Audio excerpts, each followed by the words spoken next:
बिस्मिल्लाहिर्रहमानिर्रहीम। मौजूद साथियों, RHCSS सीरीज़ 2 के लेक्चर नंबर 9 के साथ मैं आपकी खिदमत में आज हाजिर हूँ। आज का लेक्चर मुझे खुद भी बड़ा इंटरेस्टिंग लगता है और मुझे उम्मीद है कि आपको भी बहुत पसंद आएगा जब आप इसको लैब में परफॉर्म करेंगे और इस पर वर्किंग करेंगे। आज के लैब में हम जो टॉपिक कवर कर रहे हैं उसमें सबसे पहले NFS है, नेटवर्क फाइल शेयरिंग सिस्टम है। AutoFS है, इसमें हम ये देखेंगे कि NFS के शेयर्स किस तरह ऑटोमेटिकली माउंट डिसमाउंट करते हैं। CIFS या CIFS, विंडोज़ बेस्ड क्लाइंट के साथ रिसोर्सेज शेयर करने के लिए क्या तरीकाकार है। FTP सर्वर क्या है, किस तरह यूज़ करना है, और NTP सर्वर।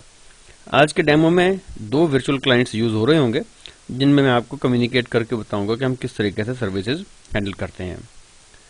सबसे पहले बात करते हैं NFS की। नेटवर्क फाइल सिस्टम जो है ये बेसिकली लिनक्स और यूनिक्स इन्वायरमेंट्स के दरमियान जो है क्लाइंट्स को स्टोरेज सप्लाई करने के काम आता है। रेड हैट एंटरप्राइज लिनक्स 6 जो है वो NFS का वर्जन 2, 3 और 4 तीनों सपोर्ट करती है, जिसमें वर्जन 4 जो है वो डिफॉल्ट है। NFS करता क्या है कि ये रिमोट शेयर जो है सिस्टम पर as a local disk mount कर देता है जहां पर आप ऐड या रिमूव डाटा कर सकते हैं। NFS पे आपके एग्जाम में ये क्वेश्चन आएगा जहां पे आपको NFS क्लाइंट कॉन्फ़िगर करना होगा। सबसे पहली बात तो ये है कि आपको NFS सर्वर का IP एड्रेस दिया जाएगा। तो NFS सर्वर के IP एड्रेस में अगर आपने शेयर्स चेक करने हैं कि कौन से हैं तो आप शो माउंट डैश ई की कमांड देते हैं। मैं नेविगेट करता हूं अपने एक वर्चुअल मशीन में और ये हमारी RHCSS 2 मशीन है और मैं आपको ये बता दूं कि ये मेरी RHCSS 1 मशीन है जिसको मैंने वाया SSH एक्सेस हासिल की हुई है। क्योंकि मैक्सिमम काम कमांड लाइन से होने, लिहाजा मैं कोशिश करूंगा इसी विंडो से परफॉर्म कर दूं, हमें दूसरी मशीन पर फिजिकली लॉगिन ना होना पड़े, ना जाके वहां देखना पड़े। सबसे पहले ये जो मेरी रिमोट मशीन है इसका मैं IP एड्रेस चेक करता हूँ। ये इसका IP एड्रेस है और मैं कमांड दे देता हूँ शो माउंट डैश ई 192.168.174.129। जी वो ये बता रहा है कि यहाँ पर एक NFS टेस्ट के नाम से एक फोल्डर मौजूद है। स्टार से मुराद इसको हर एक की एक्सेस हासिल है। अब अगर मैंने इस शेयर को अपने सिस्टम पे एज अ डिस्क माउंट करवाना है तो उसके लिए मुझे क्या करना होगा। आप जिस तरह सिंपल माउंट की कमांड यूज करते थे, हमने पहले अपने पार्टीशंस माउंट किए, उसी तरीके से आप इसको भी माउंट करेंगे। फर्क क्या है कि -T type of file system आप NFS बताएंगे, IP देंगे सर्वर का और आगे शेयर पॉइंट बताएंगे जो उसका शेयर पाथ है, और देन आप अपना लोकल माउंट पॉइंट उसको एक्सप्लेन करेंगे। करके देखते हैं। सेम मैं कहता हूँ mkdir/this NFS और मैं कहता हूँ माउंट -T NFS पे करे 192.168.174.129 कॉलन दें, /टेस्ट का नाम था NFS टेस्ट और लोकल फोल्डर कौन सा है, मैंने कहा है दिस NFS। ये मेरा लोकल फोल्डर है जिसमें माउंट क्रिएट किया जाएगा। कोई एरर मैसेज नहीं आया। df-ah करें और आप ये देखें कि आपके पास दिस NFS जो है वो माउंट हो गया है। अब आप इस फोल्डर में एंटर हो जाएं, CD करें /this NFS, ls करें, कुछ फाइलें यहाँ पहले ही हैं, आप कह दो उसे touch myfile.txt, ls-l करें और आप ये देखें आपकी myfile.txt जो है वो इस पे क्रिएट हो जाएगी। नेक्स्ट स्टेप ये है कि आप कहते हो कि ये सस्टेन करे रीबूट्स को अक्रॉस रीबूट। उसके लिए हम क्या करेंगे, हम FS टैब में एंट्री डालेंगे अपनी फाइल की। ये देखें, आप FS टैब फाइल ओपन करेंगे, सर्वर का IP और शेयर पाथ जिस तरह मैंने यहाँ दिया था, लोकल माउंट पॉइंट का नाम, फाइल सिस्टम आप ext4 वगैरह नहीं देंगे बल्कि NFS देंगे। उसको मतलब देंगे _netdev। _netdev क्या करता है, ये ऑपरेटिंग सिस्टम को बताता है कि जी ये नेटवर्क शेयर है तो इसके एक्टिवेट होने में टाइम लगेगा। सो कंप्यूटर अपनी बूटिंग या अपना प्रोसेस जारी रखे, ये ना हो कि कंप्यूटर यहाँ आके हैंग हो जाए। और क्योंकि ये नेटवर्क शेयर है लिहाजा इसकी चेकिंग करने की हमें कोई ज़रूरत नहीं है। मैं ये कमांड आपको शो करता हूँ FS टैब में किस तरह देंगे। VI करें /etc FS टैब और I प्रेस करें। मैं कहता हूँ 192.168.179.12 सॉरी 174.129 :NFS टेस्ट और दिस NFS पे उसने माउंट होना है। फाइल सिस्टम होगा NFS_netdev एंड 00। तो ये आप एक लाइन ऐड करेंगे। अब अक्रॉस रिबूट्स जो है आपका सिस्टम जो है इस चीज़ को सस्टेन करेगा। df-ah करें तो ये आपका जो पार्टीशन है जब आप रिबूट भी करके आएंगे तो इस कॉन्फ़िगरेशन को कंट्रोल करेगा। अब ये देखिए कि 3-4 लाइंस के अंदर आपका एक एग्जाम का क्वेश्चन सॉल्व हो जाएगा इत्मीनान से, अगर आप सुकून से और सही तरीके से इन कमांड्स को परफॉर्म करते रहे। नेक्स्ट कमांड जिसकी तरफ हम जाएंगे वो है AutoFS। पहले मैं इस शेयर को अनमाउंट कराता हूँ ताकि आपको ज़रा बेहतर क्लैरिटी हो। मैं यू माउंट कर देता हूँ /this NFS को df-ah करें। अब हम क्लियर हैं। AutoFS करता क्या है, NFS का जो पार्टीशन जब हमने अभी माउंट किया है ये शेयर को कंसिस्टेंटली माउंट रखता है। अगर हम ये चाहते हैं कि जिस वक्त ज़रूरत हो उस वक्त शेयर माउंट हो जाए और बाद में अनमाउंट हो तो वहां पर आपकी हेल्प करेगा AutoFS। AutoFS क्या करेगा, it will shell automatically mount a share when a user needs it and unmount it after a period of inactivity and vice versa. और पीरियड ऑफ इनएक्टिविटी कितना है जनाब, वो कोई तकरीबन 10 मिनट का होता है। 10 मिनट तक अगर आप शेयर यूज ना करें तो शेयर ऑटोमेटिकली अनमाउंट हो जाता है। डिफॉल्ट कॉन्फ़िग फाइल इसकी auto.master है और auto.misc है। इन दोनों फाइलों को थोड़ा सा डाइसेक्ट करके देखते हैं।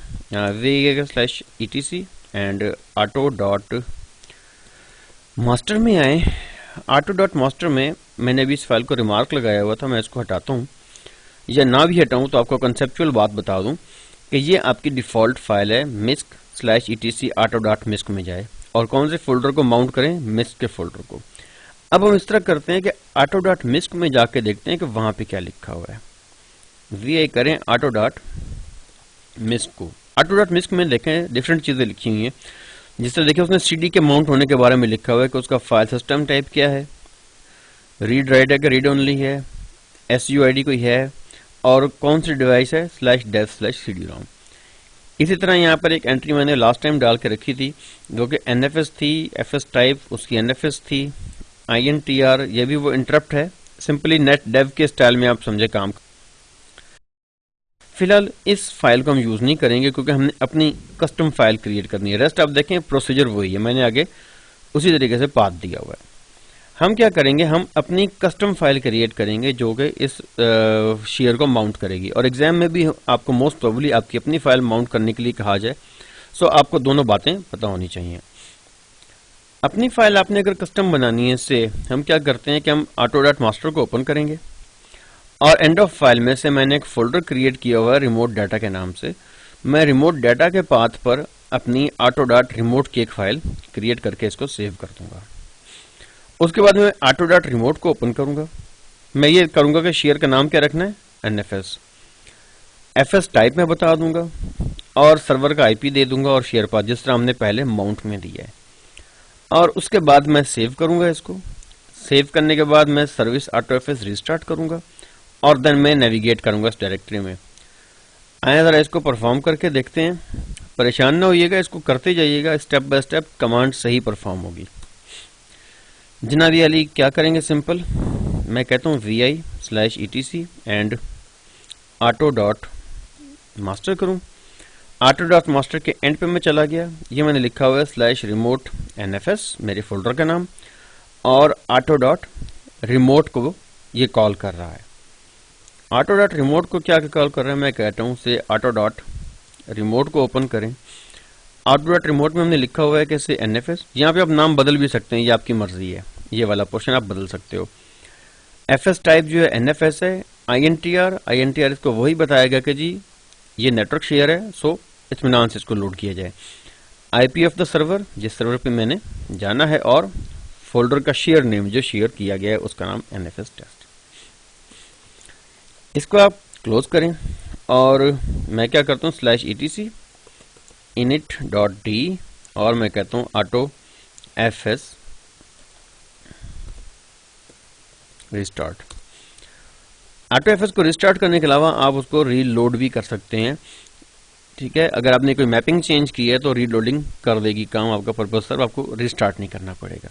अब अगर मैं करता हूँ cd/remote NFS ls करें, खाली है, cd करके बाहर है, मैं कहता हूँ cd/remote NFS और मैं कहता हूँ NFS, ये वो शेयर नेम है जो मैंने AutoDot Remote में दिया है।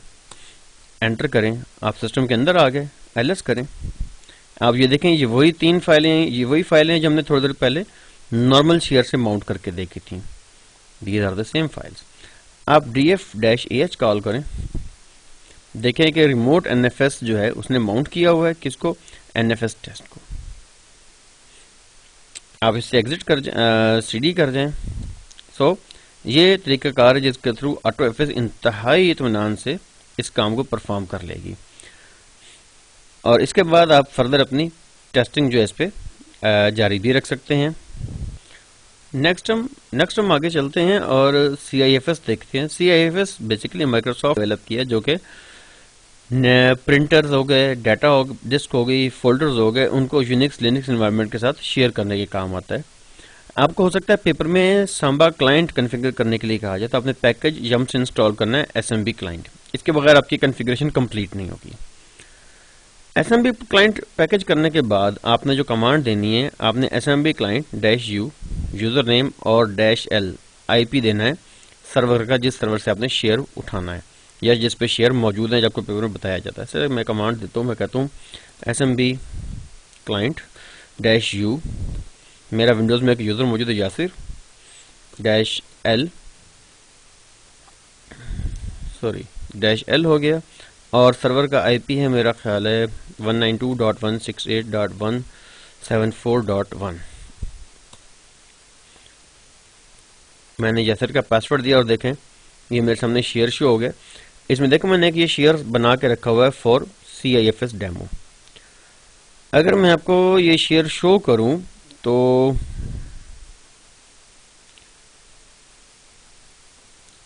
मुझे 1 मिनट दें। तो ये मेरा शेयर्ड फोल्डर है जो कि विंडोज़ में बना हुआ है, और इसमें इस यूज़र को रीड राइट के इख्तियारात हासिल हैं। नेक्स्ट स्टेप क्या है कि आपने इस शेयर को अपने लिनक्स एनवायरनमेंट में माउंट करवाना है।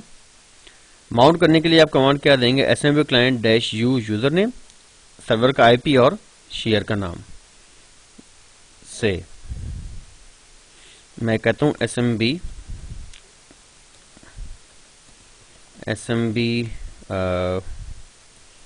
Client -u Yasir /174.1 and /for CIFS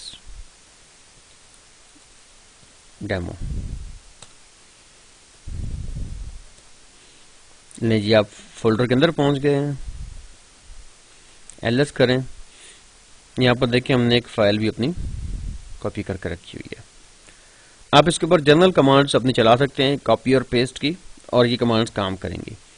इससे भी ज़्यादा एक आसान तरीका और है इसको चलाने का, इस पे काम करने का, और वो ये है कि आप जाएं सिस्टम में और यहाँ पर इसको कहें प्लेसेस में, और यहाँ पर कहें कनेक्ट टू सर्वर। आप यहाँ पर ले लें जनाब विंडोज़ शेयर और 192.168.174.1 यूज़र नेम से आप दे दें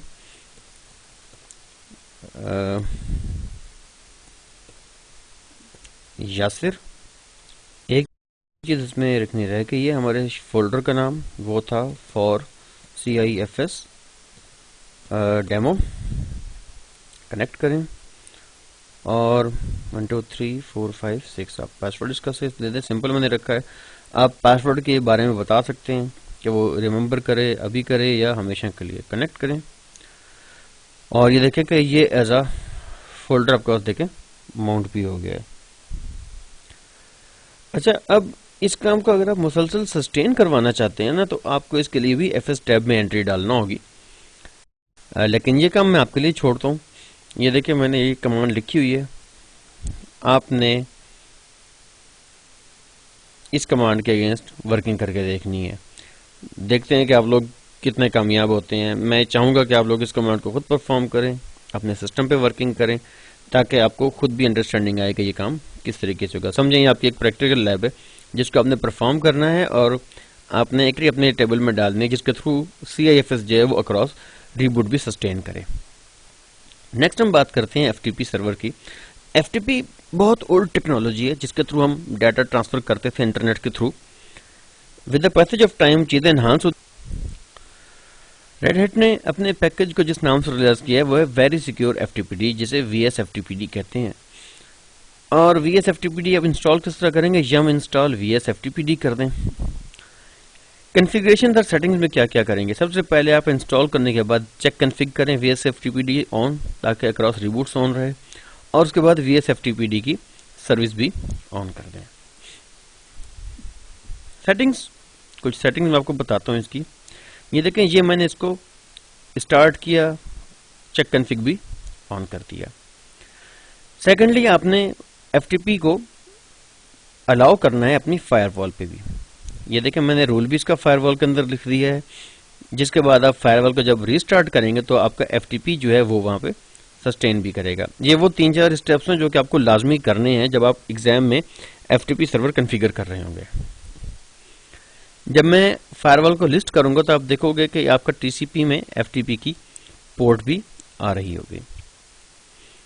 उसके बाद आपने करना क्या है, आपने लॉगिन होने की कोशिश करनी है। जब आप टेस्ट यूजर से लॉगिन करेंगे, देखिए मैं लॉगिन होने की मैंने कोशिश की है, मुझे FTP ने रोका है। अब मैं फायरवॉल पर भी अथराइज था, मैंने सर्विस भी चलाई हुई थी। हुआ क्या, हुआ ये कि आपको वहां पर SC Linux रोकती है। SC Linux बाय डिफॉल्ट, शायद आपको याद हो लास्ट लेक्चर में, होम डायरेक्टरी पर माउंट नहीं करने देती आपको FTP के थ्रू। उसके लिए आपको करना क्या होता है, आपको अपना रूल चेंज करना होता है SC Linux में जाके। मैं स्क्रॉल अप करता हूँ, शायद मुझे वो कमांड मिल जाए जो मैंने अभी दी थी, और आपको मैं एरर मैसेजेस भी शो कराऊंगा जो SC Linux ने इसको ब्लॉक किया था। ये जनाब मेरी सेकंड जी, ये मेरा वो सर्वर है जो FTP सर्वर के तौर पे काम कर रहा है। ये मेरे पास एरर मैसेजेस भी इसके अंदर AVC के आए हुए हैं। थोड़ा सा वेट करें और इसको जरा सामने आने दें। जी, मुझे लॉग में से मिल गया एलिमेंट। ये देखें, मैं आपको बताता हूँ कि SC Linux ने SC ट्रबल-शूट को कहा कि उसने प्रिवेंट किया यूजर एसबिन VSFTPD को from searching access on the directory home. और ये आपके सामने एक AVC का एक्सेस वेक्टर कैश ने ये मैसेजेस जनरेट किए हैं। ये सारे ड्रॉप के मैसेजेस हैं।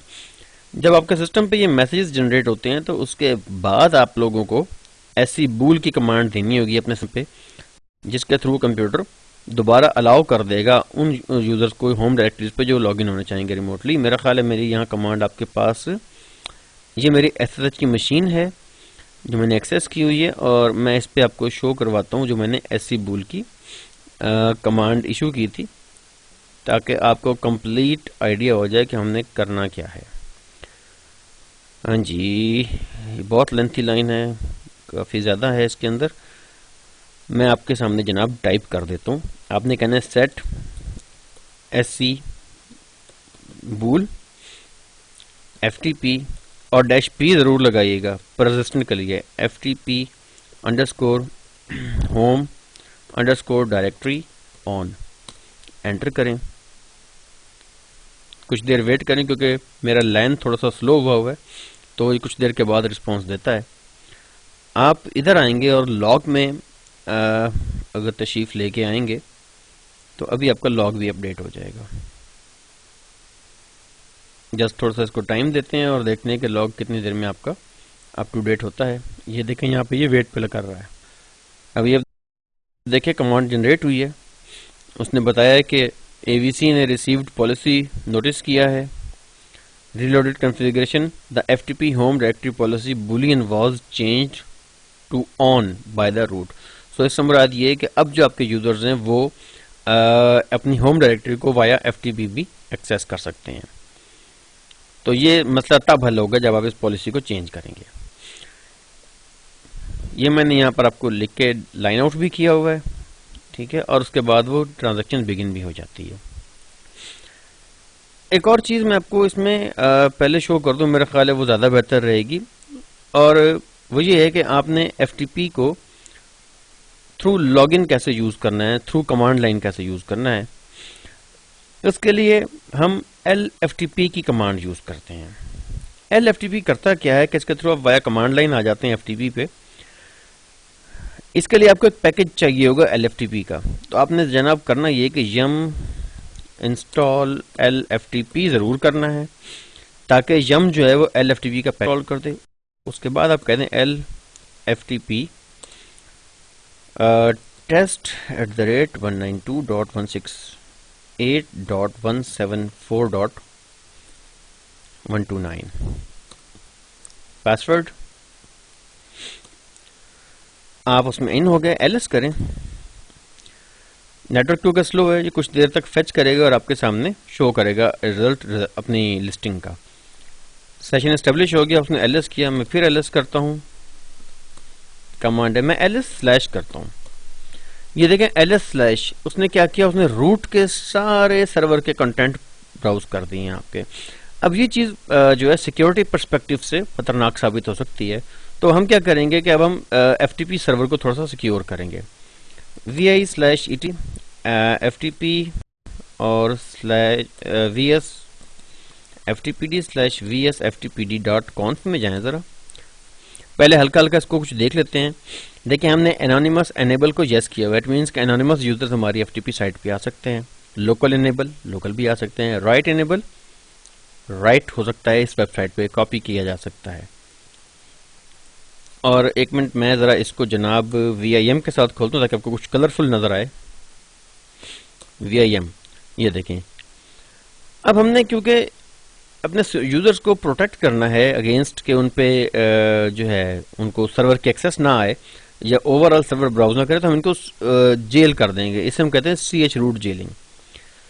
उसके लिए हम करेंगे क्या कि इसमें एंड पे है ये option CH root _list _enable। ये रिमार्क है, इसका रिमार्क आप हटा दें, एस्केप करें, WQ करें, और अब आपको अब CH रूट लिस्ट फाइल बनानी पड़ेगी। मैं कहूँगा vi/etc/vs/ftpd/ch रूट लिस्ट, एंटर करें। यहाँ पे उन यूजर्स के नाम दे दें जिनको आपने रिस्ट्रिक्ट करना है कि वो सर्वर को ब्राउज ना करने पाए। ये 2 यूजर्स से मैंने दे दिए, इवन रूट भी ब्राउज नहीं कर पाएगा। WQ करें, init.d और vs/ftpd रिस्टार्ट करें। vs/ftpd मेरी रिस्टार्ट हो जाती है और मैं उसके बाद इस यूजर से एग्जिट करता हूँ टेस्ट से, और मैं दोबारा लॉगिन होता हूँ। ls करूँ, कुछ देर वेट करते हैं ताकि ये अपनी कमांड को एग्जीक्यूट करे। जी, कमांड एग्जीक्यूटिव में अगेन ls करता हूँ। अब मैं ls/ करता हूँ। ये देखें अब वो उसको होम डायरेक्टरी से बाहर नहीं जाने दे रहा। ये तरीकाकार है जिसके थ्रू हम अपनी FTP को सिक्योर भी कर सकते हैं against unauthorized user access. Next हम आगे चलते हैं। इन स्लाइड्स को ज़रा अच्छी तरह इत्मीनान से स्टडी कीजिएगा और अकॉर्डिंगली इस पे वर्क करने की कोशिश कीजिएगा। नेक्स्ट है हमारे पास NTP या नेटवर्क टाइम प्रोटोकॉल। ये ऐसा सेंट्रलाइज सर्वर है जो कि हमारी पूरी ऑर्गेनाइजेशन या एंटरप्राइज में टाइम स्टैम्प की हैंडलिंग करता है। टाइम स्टैम्प्स का बड़ा ज़्यादा इंपॉर्टेंस होती है लॉग एक्सेस में, जब हमने लॉग एनालाइज करने होते हैं किसी ब्रीच की सूरत में, या हमारी जो ट्रांजैक्शंस होती हैं फाइनेंशियल ट्रांजैक्शंस, उनकी टाइम स्टैम्प अगर हमने हैंडल करनी हो। NTP के 2 काम हो सकते हैं पेपर में, या तो आपको NTP क्लाइंट बनाने को कह दिया जाए या आपको NTP सर्वर बनाने को कह दिया जाए। दोनों काम बहुत आसान है। NTP क्लाइंट बनाना तो खैर बहुत ही आसान है, इसके थ्रू तो आप समझे कि आपके ये मुफ्त के नंबर हैं। आप एनटीपी क्लाइंट बनाने के लिए जनाब करेंगे क्या, फटाफट आप जाएं, जैसे ये क्वेश्चन आए सिस्टम में जाएं, एडमिनिस्ट्रेशन में जाएं और जनाब यहाँ पे डेट एंड टाइम होगा, कहाँ गया ये डेट एंड टाइम, लॉगिन करें और टाइम ये है synchronize date and time over the network, click करें, यहाँ ऐड कराएं और पेपर में जो सर्वर का दिया गया ना एड्रेस यहाँ दे दें एंड यू आर डन। बस इतना सा काम आपने करना है और आपका एनटीपी क्लाइंट जो है वो कॉन्फ़िगर हो जाएगा। और अगर वो ये कह दें कि जी एनटीपी सर्वर खड़ा करें तो ये भी कोई मुश्किल काम नहीं है, vi करें /etc/ntp.conf एंटर करें। कौन सी लाइन मॉडिफाई करनी है जनाब, जस्ट मेरी स्क्रीन हिल चुकी है, जस्ट मुझे टाइम दें ताकि मैं ज़रा स्क्रीन जो है वो दोबारा उसकी जगह पे लाऊं। ये स्क्रीन किसी हद तक वापसी पे आ गई है, परेशान ना होइएगा अगर स्क्रीन लेफ्ट राइट हुई है, आपका लेसन अपनी जगह मौजूद है। आपने एनटीपी सर्वर कॉन्फ़िगर करते हुए जस्ट ये जो लाइन है रेस्ट्रिक्ट वाली, इसको आपने अनकमेंट कर देना है। अनकमेंट के बाद आपने वो आईपी रेंज देनी है जो उन्होंने आईपी रेंज आपको बताई, 0 से मुराद ये है कि ये पूरा सबनेट कवर होगा। मास्क मौजूद है, no modify, no trap, skip करें, WQ करें, सेव कर दें, फाइल सेव हो गई। नेक्स्ट काम आपने क्या करना है, आपने सर्विस रिस्टार्ट करनी है और NTPD को ऑन करना है। मैं ये दोनों काम कर देता हूँ, तीसरा काम नहीं करूंगा, वो आपने करना है। मैं कहता हूँ /etc init.d NTPD start check config NTPD on chk check config NTPD मेरा ऑन हो गया।